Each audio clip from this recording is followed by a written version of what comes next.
안녕하세요. 다비드입니다. 여러분, 양자 컴퓨터가 미래를 바꿀 거라는 말, 이제는 조금 지겨우신가요? 하지만 최근 양자 컴퓨팅 업계에서 성배라고 불리던 기록이 마침내 깨졌습니다. 바로 포9, 즉 99.99%라는 마법의 숫자입니다. 이게 왜 그렇게 중요하냐고요? 우리가 흔히 말하는 양자 컴퓨터의 성능은 단순히 큐비트가 몇 개냐로 결정되지 않습니다. 진짜 핵심은 그 큐비트들을 얼마나 정확하게 제어하느냐, 즉 충실도, 피델리티에 있습니다. 큐비트 하나가 계산을 틀릴 확률이 단 1%라고 가정해 봅시다. 게이트를 100번만 통과해도 전체 계산이 맞을 확률은 36.6%로 뚝 떨어집니다. 만약 게이트가 1000개라면 결과는 사실상 쓰레기나 다름없죠. 하지만 이 충실도가 99.99%가 된다면 이야기는 완전히 달라집니다. 1000개의 게이트를 거쳐도 성공 확률이 90% 이상 유지되거든요. 이는 곧 결함 허용, fault tolerant, 양자 컴퓨팅, 즉 오류를 스스로 수정하면서 무한히 계산할 수 있는 진짜 양자 컴퓨터의 시대로 들어가는 문턱을 넘었다 하는 뜻입니다. 오늘 이 시간에는 이 역사적인 포9의 벽을 가장 먼저 돌파한 이온 트랩의 강자 아이온큐와 무서운 속도로 추격하며 대규모 확장을 노리는 중성 원자 진영의 큐에라 및 인플렉션을 집중 비교해 보겠습니다. 과연 어떤 방식이 최후의 승자가 될까요? 지금 바로 시작합니다. 본론으로 들어가기 전에 양자 컴퓨터의 3대장, 초전도체, 이온 트랩, 중성 원자 쉽게 이해하는 시간을 가져보겠습니다. 도대체 이 플랫폼들이 어떻게 다른지 아주 쉽게 설명해 드릴게요. 양자 컴퓨터는 큐비트를 무엇으로 만드느냐에 따라 성격이 완전히 달라집니다. 첫 번째, 초전도체 방식입니다. 구글이나 IBM이 밀고 있는 방식인데요. 이건 아주 작은 전기 회로를 큐비트로 씁니다. 장점은 속도가 엄청나게 빠릅니다. 하지만 전기로 만들다 보니 주변 열이나 전기적 소음에 너무 예민해서 영하 273도의 거대한 냉장고가 필수적이죠. 회로를 일일이 그려야 해서 큐비트끼리 똑같이 만들기가 어렵다는 숙제가 있습니다. 두 번째, 이온 트랩 방식입니다. 오늘 주인공인 아이온큐가 쓰는 방식이죠. 이건 원자에서 전자 하나를 떼어내 전기를 띠게 만든 이온을 큐비트로 씁니다. 이온들을 전자기장으로 공중에 띄워놓고 제어하는데 비유하자면 진공 속에 떠있는 진주 목걸이 같아요. 원자 그 자체를 쓰니까 모든 큐비트가 자연적으로 완벽하게 똑같습니다. 그래서 정확도가 독보적으로 높지만 이온들을 줄 세우기가 까다로워 대규모로 늘리기가 어렵다는 게 고민이었죠. 세 번째, 중성 원자 방식입니다. 큐에라와 인플렉션이 선택한 길입니다. 전기를 띠지 않는 중성 상태의 원자를 레이저 집게 옵티컬 트위저스로 하나하나 잡아서 배치합니다. 이 방식은 바둑판 위에 바둑알을 놓는 것과 비슷해요. 레이저로 수천 개의 원자를 자유자재로 배치할 수 있어서 확장성이 엄청납니다. 실온에서도 작동할 수 있어 장비가 상대적으로 작죠. 다만 원자가 트랩에서 자꾸 도망가거나 제어하기가 어렵다는 단점이 있었습니다. 결국 속도의 초전도체, 정확도의 이온 트랩, 확장성의 중성 원자라고 보시면 됩니다. 이제 본격적인 승부처로 들어가 보죠. 아이온큐 포9 달성, 정밀도의 끝판왕. 아이온큐는 2025년 10월 전 세계 양자 업계를 뒤흔든 발표를 합니다. 업계 최초로 2큐비트 게이트 충실도 99.99%를 달성한 것이죠. 이건 단순히 기록 경신이 아닙니다. 아이온큐는 이 성과를 위해 기존의 방식을 통째로 바꿨거든요. 기존 이온 트랩은 이온을 조절하기 위해 수많은 레이저 빔을 아주 정밀하게 쏴야 했습니다. 큐비트가 늘어나면 레이저도 늘어나야 하니 시스템이 너무 복잡해졌죠. 아이온큐는 여기서 전자 큐비트 제어 EQC라는 혁신 기술을 도입합니다. 레이저 대신 반도체 칩 안에 내장된 미세한 전자 회로로 이온을 직접 조종하는 겁니다. 마치 복잡한 배선이 가득한 옛날 라디오를 현대적인 스마트폰 칩 하나로 바꾼 것과 같은 변화죠. 이 EQC 기술 덕분에 아이온큐는 두 가지 거대한 산을 넘었습니다.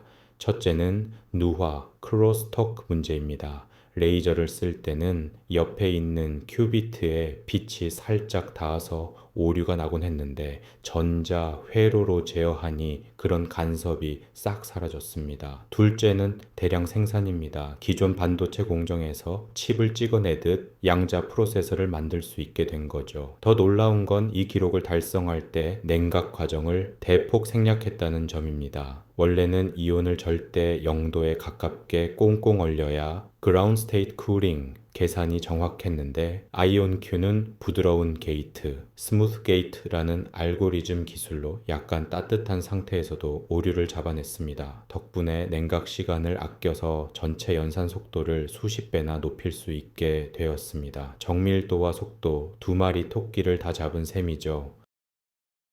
두 번째로 중성원자 진영 QE라 인플렉션 확장성과 논리 큐비트에 대해 살펴보겠습니다. 아이온큐가 정밀도에서 치고 나갈 때 중성원자 진영인 QE라와 인플렉션은 물량과 시스템으로 맞불을 놓고 있습니다. 먼저 QE라를 보시죠. QE라는 2023년 말 이미 99.5%의 충실도를 달성했습니다. 수치만 보면 아이온큐보다 낮아 보이지만 핵심은 병렬성입니다. 아이온큐가 한 번에 몇 개의 게이트를 정밀하게 깎는다면 QE라는 전역 레이저 하나로 수십 개의 큐비트를 동시에 얽히게 만듭니다. 특히 2025년 12월에는 3000개의 원자를 이용해 무려 96개의 논리적 큐비트를 구동하는 데 성공했습니다. 개별 큐비트가 조금 부족하더라도 수천 개를 모아 오류 정정을 돌리면 결과적으로는 완벽한 계산이 가능하다는 것을 보여준 거죠. 여기에 QE라만의 필살기 큐비트 셔틀링이 있습니다.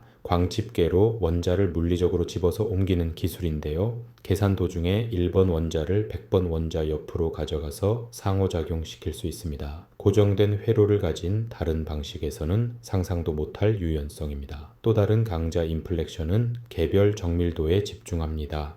2024년 8월 이들은 중성 원자 진영에서 가장 높은 99.73%의 충실도를 기록했습니다. 인플렉션은 레이저를 아주 미세하게 쪼개서 각 원자를 개별적으로 주소 지정하는 기술이 독보적입니다. 또한 광집적 회로 PIC를 이용해 양자 컴퓨터를 책상 위에 올라가는 크기로 줄이겠다는 야심찬 로드맵도 가지고 있죠. 정리하자면 QE라는 수천 명의 병사를 유기적으로 움직이는 군단 전체의 전술에 집중하고 있고 인플렉션은 그 병사 개개인의 전투력을 극한으로 끌어올리는 중이라고 볼 수 있습니다.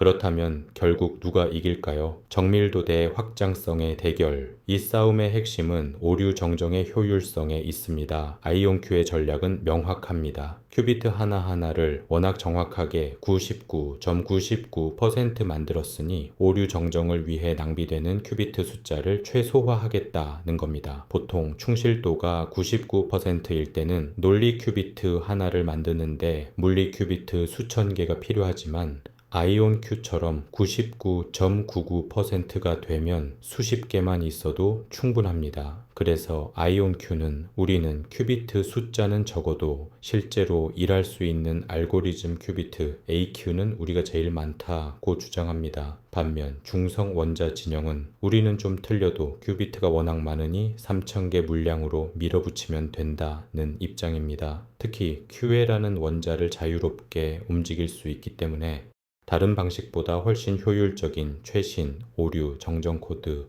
QLDPC 등을 쓸 수 있다는 강력한 무기가 있습니다. 운영 측면의 차이도 큽니다.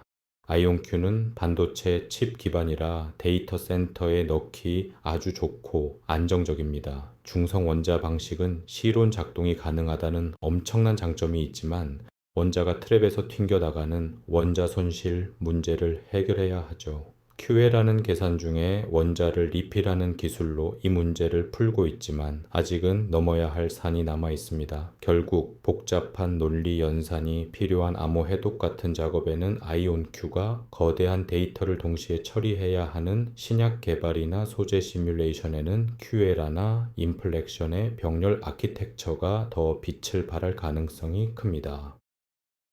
자, 이제 결론을 내려보겠습니다. 양자 우위의 시대가 오고 있습니다. 지금 우리는 양자 컴퓨팅의 춘추정욱 시대를 지나 진정한 승자가 가려지는 결정적 순간에 서 있습니다. 아이온큐는 4.9이라는 압도적인 정확도로 기술적 리더십을 증명했고, 이제 2026년까지 256큐비트 시스템을 반도체 공정으로 대량 생산하겠다는 계획을 착착 진행 중입니다. 중성원자 진영 역시 2026년까지 100개 이상의 논리적 큐비트를 달성해 고전 슈퍼컴퓨터가 절대 풀 수 없는 영역을 정복하겠다고 예고했죠. 이 경쟁의 진짜 승자는 우리 인류가 될 것입니다. 두 방식이 서로의 단점을 보완하며 발전하는 과정에서 우리가 그토록 꿈꾸던 꿈의 신소재, 부작용 없는 항암제, 그리고 완벽한 물류 최적화 솔루션들이 양자 컴퓨터의 계산 속에서 탄생할 것이기 때문입니다.